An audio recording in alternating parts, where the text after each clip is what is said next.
Hello बच्चों, chapter wise series पे आते हैं। चैप्टर वाइज पेपर डिस्कशन जो चल रहा है, तो बच्चों जेई मेन के पेपर से सीख लीजिए। अगला जेई मेन अच्छा करिए और नीट में बेस्ट करिए, एनसीईआरटी के बाहर जाना नहीं है। अब देखो बेटा, थर्मल प्रॉपर्टीज ऑफ मैटर एक हीट में चैप्टर होता है जिसमें कैलोरीमेट्री है आपका, जिसमें आपका स्टीफेंस लॉ है, जिसमें आपका न्यूटन्स कूलिंग लॉ है, इलेक्ट्रिक कंडक्शन, हीट में कंडक्शन है। तो उस चैप्टर से बेटा केवल एक क्वेश्चन आया था, यही देखो एक क्वेश्चन आया था पूरे, ठीक है। कैलोरीमेट्री है सब इंपॉर्टेंट चैप्टर हैं, तो एक क्वेश्चन केवल आया था। हाँ, तो इसलिए हमने इसको अलग से चैप्टर का नाम नहीं दिया है, थर्मोडायनेमिक्स में ही रख दिया है। पूरे जेई के उसमें आप देख लीजिएगा, केवल एक क्वेश्चन आया था और ये बड़ा सिंपल है। ये नीट में भी पूछा जा चुका है, आईआईटी में भी पूछा जा चुका है, पुराना पूछा जा चुका है। तो यहाँ पे क्या चीजें कही जा रही हैं बेटा, ध्यान दें। एक मिनट, आते हैं।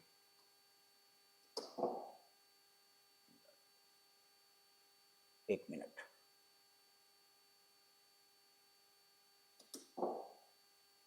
हाँ चलिए देखिए। तो यहाँ पे बेटा कहा जा रहा है कि ब्लॉक ऑफ आइस, ये देखिए टेम्परेचर और हीट सप्लाई के बीच का ग्राफ है, टेम्परेचर और हीट सप्लाई के बीच का ग्राफ है। तो आप जानते हैं टेम्परेचर और हीट की सप्लाई के बीच का ग्राफ कौन सा होता है, इसमें क्या है, कौन सा ग्राफ होता है? ये आपका, ये देखिए इस प्रकार से, ये जो स्टेट है वो क्या रिप्रेजेंट करता है? ये आपका सॉलिड, ये जो है मेल्टिंग स्टेट को रिप्रेजेंट करता है। और ये आपका क्या रिप्रेजेंट करता है? ये देखिए ये वाला जो है, ये क्या आपका, ये लिक्विड, और ये बॉइलिंग को रिप्रेजेंट करता है। तो ऐसा ग्राफ एनसीईआरटी में बनाया ही है, तो इसका मतलब इसमें कौन सा सही है? फोर वाला। फिर चलते हैं, ये देखिए ये क्वेश्चन आ गया आपका, थर्मोडायनेमिक्स का क्वेश्चन है। तो थर्मोडायनेमिक्स का क्वेश्चन दिया है 0.08 kg is heated at the constant volume to 5 degree centigrade. मतलब ये मास दे दिया है, ठीक है, मास दे दिया है। जरा वो देख लेना, constant volume, specific heat capacity at constant volume कितना दिया है? ये देखो इसमें भी केजी है। तो जब इसमें केजी है, ये मोल नहीं है, ये भी केजी है, ये भी केजी है। तो अब आप जानते हैं चेंज ऑफ इंटरनल एनर्जी क्या हो जाएगी? Delta U equal to mu, mu नहीं लेने की जरूरत है, यम सीवी डेल्टा टी लेने की जरूरत है। यम सीवी डेल्टा टी, देखिए यम सीवी डेल्टा टी। यम क्यों ऐसा यम लिया, म्यू नहीं लिया? अगर यहाँ मोल रहता तो ये मोल की जरूरत रहती है, लेकिन मोल है नहीं, तो मास ही आपका क्या हो जाएगा, यहाँ पर लिख देंगे। तो मास लिख देंगे, तो ये बताओ मास की वैल्यू क्या है? 0.08। सीवी याद रखना 0.17 है, लेकिन किलो कैलोरी में है, तो इसको जूल में बदलना पड़ेगा। अब जूल में बदलेंगे तो हम 4.128 से, ये देखिए पहले 1 किलो कैलोरी में कितना कैलोरी होता है उसको चेंज करें, फिर इसको जूल में चेंज करना पड़ेगा, तो 4.18। और टेम्परेचर में चेंज कितना है? ये देखिए टेम्परेचर में चेंज क्या है? 5 डिग्री सेंटीग्रेड है। अब इन सबको अगर मल्टीप्लाई करते हैं, देखिए कितना, delta U equal to mu CV delta T. जब आपको कुछ ना समझ में आए तो डेल्टा यू की वैल्यू कांस्टेंट वॉल्यूम पे जो हीट होती है, क्योंकि कांस्टेंट वॉल्यूम पे वर्क क्या होता है? जीरो होता है। तो आपके पास फार्मूला क्या है? डेल्टा यू इक्वल टू क्या है? डेल्टा क्यू माइनस क्या है? Delta W. अब जब कांस्टेंट वॉल्यूम पे ये वर्क जीरो हो जाएगा तो डेल्टा यू किसके बराबर हो जाएगा? Delta Q. और ये क्या होता है? यम सीवी डेल्टा टी।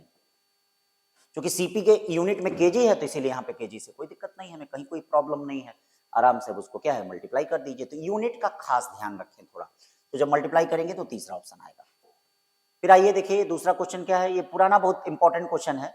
अभी देखिए मैंने टेस्ट में कितना दिया था, बहुत ज्यादा टेस्ट में ये सब क्वेश्चन दिए थे। During an adiabatic process the pressure of gas found to be proportional to cube of absolute temperature. ये देखिए क्यूब ऑफ एब्सोल्यूट टेम्परेचर, यानी प्रेशर जो है वह directly proportional to cube of absolute temperature आ रहा है, the ratio of CP by CV. तो अब आप इसमें देखिए एडियाबैटिक प्रोसेस है, तो एडियाबैटिक प्रोसेस में आप जानते हैं पीबी पे गामा इक्वल टू कांस्टेंट होता है। अब जरा एक काम करिए, हमको प्रेशर और टेम्परेचर में रिलेशन चाहिए, तो V को आप क्या कर लीजिए, V को mu R T by P change कर लीजिए। देखिए सब सारी चीजें, ये P पे 1 माइनस गामा, T पे गामा इक्वल टू क्या हो गया? कांस्टेंट। अब ये देखिए जब इसको आप चेंज करेंगे तो P डायरेक्टली प्रोपोर्शनल टू, नीचे T पे गामा आएगा, ऊपर जाएगा माइनस गामा, तो माइनस गामा अपॉन 1 यानी गामा अपॉन गामा माइनस 1 हो जाएगा। ये देखिए, तो अब आप इसका कंपेरिजन क्या कर लीजिए, P directly proportional to T पे गामा अपॉन गामा माइनस 1 से कर लीजिए। जब कंपेरिजन कर लेंगे तो ये देखिए ये वैल्यू कितनी आ जाएगी, देखिए गामा अपॉन गामा माइनस 1 किसके बराबर? 3, या गामा इक्वल टू क्या हो जाएगा? 3 गामा माइनस 3, यानी 2 gamma is equal to, sorry हाँ 2 गामा इज इक्वल टू 3, या गामा इज इक्वल टू क्या हो जाएगा 3/2। तो बड़ा इंपॉर्टेंट क्वेश्चन है, कॉमन क्वेश्चन है, पुराना जेई में भी पूछा जा चुका है, ठीक है। तो ये देखिए बड़ा ही सिंपल एडियाबैटिक प्रोसेस का हमने क्या है PV is equal to gamma is equal to constant को फॉलो किया और इस क्वेश्चन को आराम से कर लिया, ठीक है ना। अब चलते हैं इसके बाद तीसरे क्वेश्चन में। देखो बेटा, अब देखिए ये क्वेश्चन देखिए बेटा, गलतियां सब जगह होती हैं। अब जैसे जेई में भी क्या है, इस क्वेश्चन में जेई में ऑप्शन ही नहीं मिल रहा था। जैसे हमारे यहाँ के पेपर में हो जाता है तो तुम लोग चिल्लाते रहते हो सर ये दिक्कत है, वह दिक्कत है, कितना टेस्ट कराया जाता है। वो लोग साल में क्या 12-10 टेस्ट करा रहे हैं। उनके यहाँ भी देखिए कई क्वेश्चन ऐसे होते हैं कि जो गलत हो जाते हैं। जैसे खास करके हिट में तो 2-3 उन्होंने गलतियां की, ऑप्शन में गलत किया है, ऐसे गलत किया है, ठीक है। तो ऐसा सब हो जाता है, तो भैया सबको मैनेज करना चाहिए, सबको समझना चाहिए। तो इतनी बड़ी संस्थाएं ये लोग हैं, 12 पेपर कराने हैं साल में, 24 पेपर कराने हैं, तो भी इनसे गलतियां हो जा रही हैं, ठीक है। तो ये देखिए ये क्या कह रहा है, वर्क आपको फाइंड करना है, लेकिन वर्क किसमें, ए से लेके बी तक। तो ये देखिए ए से लेके बी तक और फिर बी से लेके सी तक। तो ए से लेके बी तक ये बताइए वॉल्यूम इंक्रीज कर रहा है, तो ए से लेके बी तक वर्क कितना हो जाएगा, ये पूरा एरिया, पूरा एरिया क्या होगा, ये देखिए पहले ए से लेके बी तक वर्क निकाल लिया जाए। तो ए से लेके बी तक क्या हो जाएगा, half sum of parallel side. Sum of parallel side का मतलब 8000 और ये 4000, तो बोलिए क्या हो गया 8000 और plus 4000 into perpendicular distance. Perpendicular distance कितनी है, 7 में से 3 जाए कितना बचेगा 4। ये देखिए ये कितना हो जाएगा 8 6 4 12 6 24 2400 जूल हो गया। अब ये देखते हैं बी से लेके सी तक वर्क कितना होगा। तो बेटा बी से लेके सी तक जो वर्क होगा इसमें देखो वॉल्यूम क्या कर रहा है, वॉल्यूम डिक्रीज कर रहा है, मतलब इसमें देखो ये वॉल्यूम डिक्रीज कर रहा है, तो ये वर्क निगेटिव होगा, ये जो ग्रीन वाला है उसके बराबर होगा। तो इसका एरिया क्या हो जाएगा 7 3, यानी ये 4 हो गया, ये 4 यानी 4000 इंटू 4 यानी 1600, ये भी माइनस में होगा 1600 जूल। तो हमको ए से लेके बी, बी से लेके सी में ही बताना है, ए बी सी ए में नहीं बताना है। तो अब ये वर्क डन जो होगा डब्ल्यू ए बी सी तक क्या हो जाएगा 2400 माइनस क्या हो जाएगा 600, और ये देखिए 800 जूल आ गया। अब ये आपका कहीं भी नहीं है, यानी इसका मतलब ये बोनस मिलेगा, या भैया आंसर नॉट गिवन जो भी करें। अब इसके लिए जैसे भी चेक किए होंगे तो ये है आपका। तो गलतियां कहीं कहीं हो जाती हैं। अब देखिए इसमें भी गलती किए हैं ये लोग, ठीक है ना। ये वाला जो क्वेश्चन है ये भी एनटीए का फॉल्ट है, ठीक। तो देखो क्या है, कैसे है, सभी लोग देखिए ग्राफ को देखिए, लॉग पी और लॉग बी के बीच का ग्राफ है। तो और ये देखिए इसका स्लोप 45 डिग्री दिया है, मतलब 1045 डिग्री की वैल्यू 1, मतलब 1045 डिग्री की वैल्यू क्या है यहाँ पे 1045 डिग्री की वैल्यू यहाँ क्या हो गई 1, और यहाँ पे क्या हो गई 10 थीटा की वैल्यू क्या हो गई गामा, मतलब इसका स्लोप गामा है, इसका स्लोप क्या है 1 है, इस वाले का। तो ये लॉग पी और लॉग बी के बीच का ग्राफ है। तो कह रहा इसमें कौन ज्यादा है, सीपी सीवी, क्या कौन ज्यादा है, इसमें कौन बड़ा है।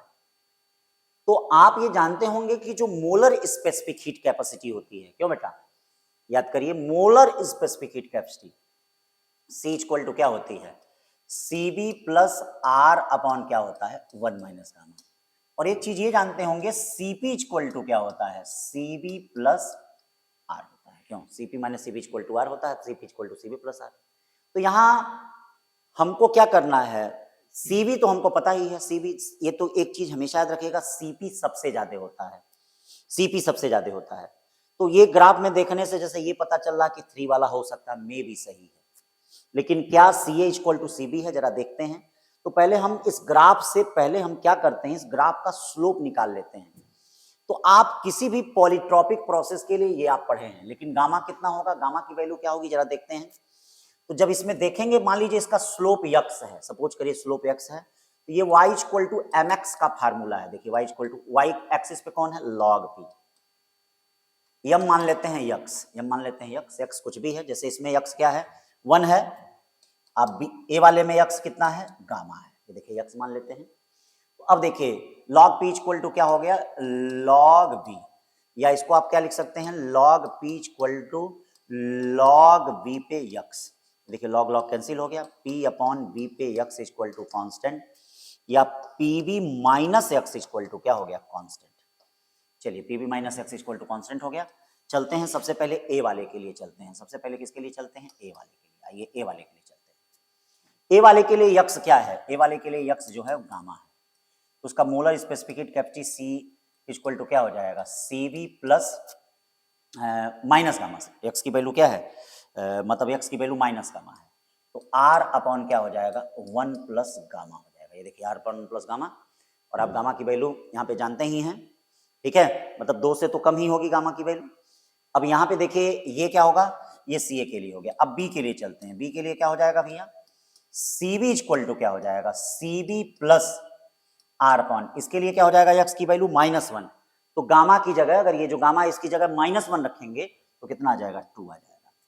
ठीक है, फिर क्या है भैया, बी के लिए तो हो ही गया, सीबी से आप परिचित हैं ही, सीपी क्या होता है, CP equal to CB plus R होता है। तो यहाँ देखो बेटा सबसे ज्यादा कौन होगा, सीपी, सीपी सबसे ज्यादा होगा, ठीक है।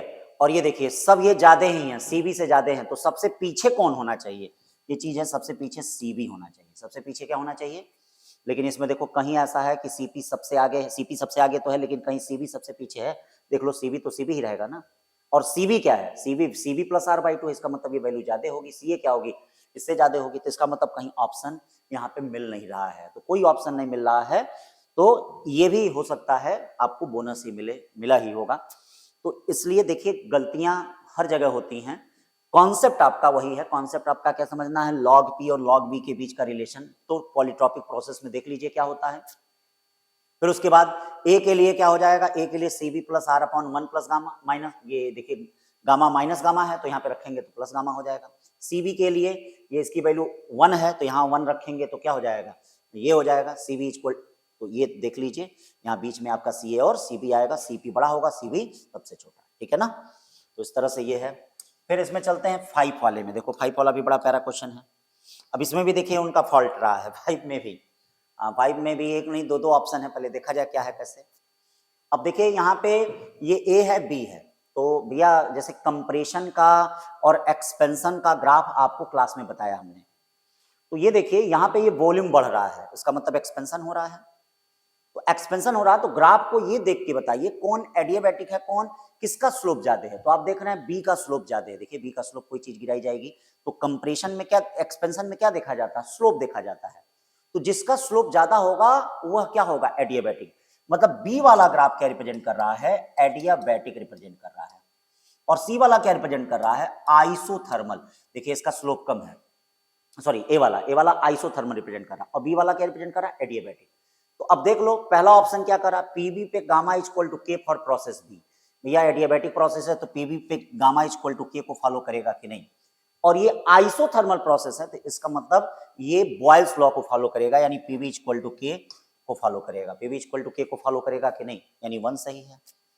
अब ये सही है, इसी के साथ साथ देखिए तीसरा भी सही है आपका। क्यों तीसरा सही है, जरा ये देखिए पीबी पे गामा इक्वल टू कांस्टेंट होता है, जरा आप आइडियल गैस इक्वेशन से इसको रखिए, mu R T upon P पे, ये देखिए गामा हो गया, ये बताइए पी हो गया, इसको टी पे गामा लिखेंगे, इसको क्या लिखेंगे, इसको पी पे गामा लिखेंगे, लिखेंगे कि नहीं, ये कांस्टेंट हो गया। अब क्या कर सकते हैं इसको, ये टी पे गामा है, और ये देखिए ये इसको आप लिख सकते हैं पी पे गामा -1 लिख सकते हैं कि नहीं, कांस्टेंट। आप पलट भी सकते हैं इसको, कांस्टेंट है तो ये पी पे गामा -1 अपॉन टी पे गामा इक्वल टू भी कांस्टेंट कर सकते हैं, कोई दिक्कत होगी क्या। तो ये देखिए पी पे गामा -1 टी पे गामा इक्वल टू कांस्टेंट, आखिरकार ये बी वाला तो एडियाबैटिक प्रोसेस ही है ना, तो ये भी देखिए फॉलो कर रहा है। टी इक्वल टू के फॉर प्रोसेस है, आप जानते हैं प्रोसेस है आइसोथर्मल प्रोसेस है, तो ये भी रिप्रेजेंट कर रहा है। तो देखिए कितने फॉल्ट आ जाते हैं इसमें भी, अब जो उसको चाहे बोनस दें चाहे 1 3 दोनों सही करें, जो करें, ठीक है ना भैया। तो ये देख लीजिए। फिर उसके बाद 5वें के बाद 6वां चलते हैं, ये देखिए वही कॉमन क्वेश्चन जो क्लास में आपको पढ़ाया गया है, ये सब चीजें 30 जनवरी 2024 को है इवनिंग वाले में। If the 3 moles of monoatomic gas is mixed with the 2 moles of diatomic gas, पहले देख लीजिए monoatomic gas degree of freedom F equal to क्या होता है 3, मतलब 5/3 से आप चाहें तो निकाल भी सकते हैं, जैसे कैसे निकाल सकते हैं भैया, 1 प्लस गामा इक्वल 1 + 2/f होता है, आप जानते ही हैं।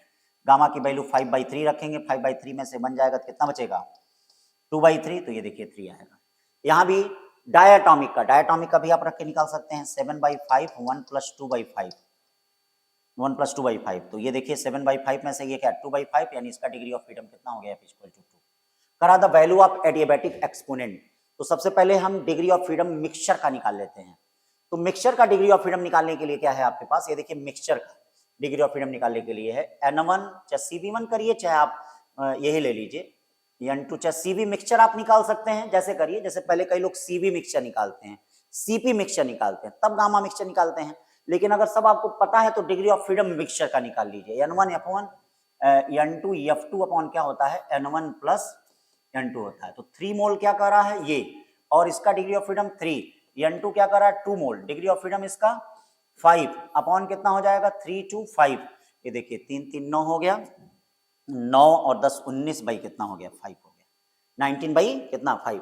अब आप गामा मिक्सचर का निकाल दीजिए, गामा मिक्सचर का क्या हो जाएगा, ये देखिए 1 + 2/f मिक्सचर का, तो 1 + 2 f कितना हो गया 19 और 5 ऊपर हो गया, तो ये देखिए क्या हो जाएगा, इसको गामा मिक्सचर का मतलब क्या हो जाएगा 19 10 29 अपॉन 29, 19 दूना 38, मतलब क्या आ जाएगा 1.52 के आसपास आ जाएगा ये। ठीक है भाई, फिर 7 क्वेश्चन देखिए, देखिए ये क्लास में मैंने इसका तो प्रेडिक्शन किया था, देखो ये क्वेश्चन भैया जेई का पेट क्वेश्चन होता है, कहीं आया चाहे ना आए लेकिन जेई में आएगा, बस थोड़ा सा बदल दिया है। नीट में भी ऐसा क्वेश्चन आ चुका है, शुरुआत आईआईटी से हुई है, तो एकदम मत भटको बेटा, जेई भी बहुत आसान है, जेई नीट भी बहुत आसान है, बस पढ़ने की आदत बनाओ, डिसिप्लिन में रहो। मैं बार बार हर वीडियो में कह रहा हूँ डिसिप्लिन में रहो, क्लास में कह रहा हूँ, जो डिसिप्लिन में रहेगा वो पक्का है सक्सेसफुल होगा, 5 मई उसका बेस्ट होगा। तो अब देखो एक gas mixture consist of 8 moles of organ, ये देखिए 8 moles of organ and 6 mole of oxygen at temperature T, 6 mole of oxygen at temperature T, neglecting all vibrational modes, the total internal energy of system is. तो आप जानते हैं कि total internal energy का मतलब क्या होता है, ठीक है, ये देखिए degree of freedom, degree of freedom N1 F1/2 RT और प्लस N2, ये देखिए F2 RT/2, ये देखिए पहले गैस के लिए देखिए पहला कितना मोल है बेटा 8 मोल है, डिग्री ऑफ फ्रीडम आर्गन का कितना होगा 3 RT/ कितना हो गया 2, और ये देखो दूसरा कितना ऑक्सीजन, इसका मोल कितना है 6 मोल है, F2 कितना है, F2 बताइए, ऑक्सीजन का कितना है 5, ऑक्सीजन का कितना हो गया 5, RT अपॉन कितना हो गया 2, ये देखो 2 से 3 बार जाएगा, 2 से 4 बार जाएगा, ये क्या हो गया 12 RT और ये क्या हो गया 15 RT, मिलके कितना हो गया 27 RT। ठीक है, तो ये हो गया आपका। 7 के बाद चलते हैं 8 पे, ठीक है, अब 8 पे देखते हैं। 8 वाला क्वेश्चन क्या है बेटा, a pressure and volume of an ideal gas related to PV पे 3/2 इज इक्वल टू के, मतलब यहाँ पे क्या कह रहा है पीवी पे गामा इक्वल टू के से अगर कंपेयर करेंगे तो गामा की वैल्यू कितनी आएगी 3। The work done when the gas is taken from state A to state B. अब देखो एक चीज दिक्कत यहाँ दे दिया है, मतलब स्टेट ए स्टेट बी में कुछ बताया नहीं है कि किसका प्रेशर ज्यादा हो, तो एक्सपेंशन भी हो सकता है, कंप्रेशन भी हो सकता है, इसी वजह से यहाँ पे थोड़ा आंसर में डाउट आएगा कि जैसे ये बताया नहीं कि the work done when the gas is taken from state A to state, मतलब स्टेट ए से स्टेट बी क्या है कंप्रेशन होगा, तो पक्का है कि V2 जो होगा V1 से कम होगा, एक्सपेंशन होगा तो V2 V1 से क्या होगा ज्यादा होगा। तो ये भी थोड़ा सा विवादित रहा क्वेश्चन में, ये भी थोड़ा सा क्या रहा इनका फॉल्ट रहा। तो ये अब पता नहीं हीट के साथ उन्होंने क्या किया है, सारी गर्मी लग रहा है हीट में ही निकाल दिए हैं, ठीक है, क्या चीजें हैं, तो मतलब इस चीज को थोड़ा क्वेश्चन में वो नहीं कहें, तो इस वजह से यहाँ भी थोड़ा आंसर में दिक्कत होगा। अब आप वर्क डन एडियाबैटिक प्रोसेस में सबको पता ही है, P फाइनल, हाँ देखिए V final minus P initial V initial, ये देखिए अक्सर होता था जब ये पूछते थे तो बच्चे कंफ्यूज हो जाते थे कि सर यहाँ इनिशियल लें 1 माइनस गामा करें क्या करें, तो ये कंफ्यूज होंगे तो दिक्कत हो जाएगी।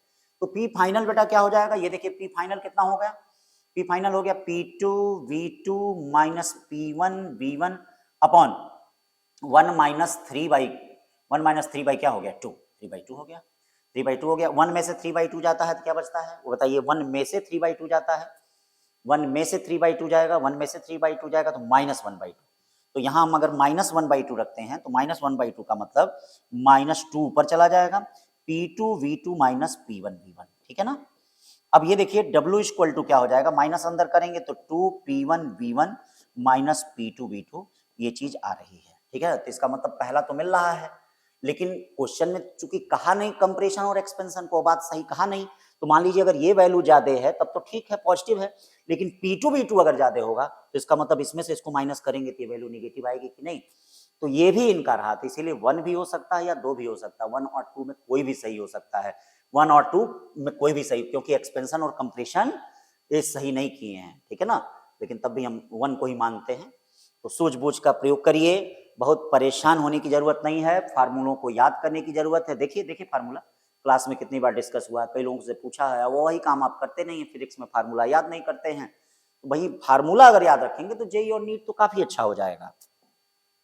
अब क्वेश्चन नंबर 9 देखते हैं, ये भी देखो पुराना वही कह रहा है कि डायटोमिक गैस है, इतना does 200 joule of work when the expand आइसोबारिकली।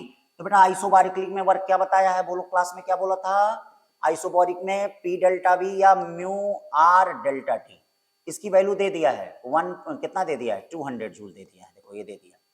The heat given to the gas in the process, isobaric process में हीट कितना होता है, बोलो म्यू सीपी डेल्टा टी होता है। ये बताओ delta Q equal to mu CP क्या होता है, F/2 plus 1 into R delta T होता है, बोलो होता है, बोलो F/2 कितना डिग्री ऑफ फ्रीडम होगा, गामा इक्वल टू 1.4 दिया तो हमारे ख्याल से 5 ही आएगा, ठीक है, या 5 ही आएगा, तो यानी क्या हो जाएगा 5/2 प्लस 1, 5/2 प्लस 1, तो 5/2 प्लस 1 कितना हो गया 7/2 म्यू आर डेल्टा टी। ये बताइए म्यू आर डेल्टा टी की वैल्यू कितनी है, देखिए कितना सिंपल है, ये भी पुराना क्वेश्चन है, ये भी क्लास में मैंने डिस्कस किया था, देखिए ये सब भी हमने क्लास में डिस्कस किया था, तो ये कितना हो जाएगा करीब कितना रहा 700 जूल आ रहा है, ठीक है ना 700 जूल, ये भी क्लास में डिस्कस किया है, ठीक है। ये क्वेश्चन देखिए बहुत कॉमन, ये भी पुराना नीट में पूछा गया है क्वेश्चन, नीट में ही भी आया है, जेईई में खुद आया है, एनसीईआरटी एग्जाम्पलर में दिया गया है, जो एनसीईआरटी एग्जाम्पलर वाली सीरीज इस समय स्टार्ट किए हुए हैं, देखिए प्लेलिस्ट मैंने बना दिया है, पुराना भी बहुत पहले डिस्कस किए थे, तो उस समय थोड़ा बोर्ड पे लिख के डिस्कस किए थे, इस समय थोड़ा स्मार्ट वैसे मैंने डिस्कस किया है, तो ध्यान से उसको क्या है सब लगाइए, पढ़िए, सिलेक्शन दीजिए, अपना नाम रोशन करिए, अपने माँ बाप का करिए, हम लोग का करिए, अपने क्षेत्र का करिए बेटा, और जब तक आप पढ़ेंगे नहीं तब तक आपसे बहुत उम्मीदें हैं, तो उम्मीद पे खरे उतरिए, अच्छा करिए, क्योंकि हम लोग तो अपना काम कर ही रहे हैं जो भी है ईमानदारी से, आप लोग भी ईमानदारी से काम करिए। तो the given figure represent 2 isobaric process, अब देखिए बी और टी करा किसका प्रेशर ज्यादा होगा, तो हमने कहा था कि ऐसे क्वेश्चनों के लिए हम ये करते हैं कि पहले देख लेते हैं हम क्या आइडियल गैस इक्वेशन के पास जाते हैं, तो आइडियल गैस इक्वेशन क्या है, PV equal to mu R T, देखिए पीवी इक्वल टू क्या है म्यू आर टी। फिर देखते हैं किसमें रिलेशन है, तो देखो वी और टी में, तो वी और टी को छोड़ दो और ये देखो म्यू आर टी बाई क्या कर दो टी। अब ये देखो ये y equal to M X का फार्मूला हो गया, तो ये स्लोप हो गया, टेन थीटा इक्वल टू क्या हो गया slope mu R by P हो गया। जिसका स्लोप ज्यादा होगा बेटा उसका प्रेशर क्या होगा कम, जिसका स्लोप ज्यादा होगा उसका प्रेशर क्या होगा, तो जिसका स्लोप ज्यादा है उसका प्रेशर कम है। तो बताओ किसका स्लोप ज्यादा है, P2 का स्लोप ज्यादा है, स्लोप टेम्परेचर एक्सिस से देखेंगे, तो अगर इसका स्लोप ज्यादा है तो इसका मतलब इसका प्रेशर क्या होगा कम, यानी P2 लेस देन P1 यानी 4 वाला होगा। तो इस तरह से बच्चों ये 10 क्वेश्चन आपके थर्मोडायनेमिक्स से पूछे गए थे, एक थर्मल प्रॉपर्टीज ऑफ मैटर से पूछा गया था इस साल, किसमें जेईई मेन 2024 फर्स्ट सेशन में। तो और देखिए कोई भी क्वेश्चन कठिन नहीं था, सब सिंपल था। अप्रैल सेशन भी इसी तरह से होगा, 5 मई के दिन भी इसी तरह से होगा, तो जो पढ़ाया गया है उसको रिवाइज करिए, खूब अच्छे से करिए। अब अगला चैप्टर हम लोग केटीजी देखेंगे, ठीक, थैंक यू।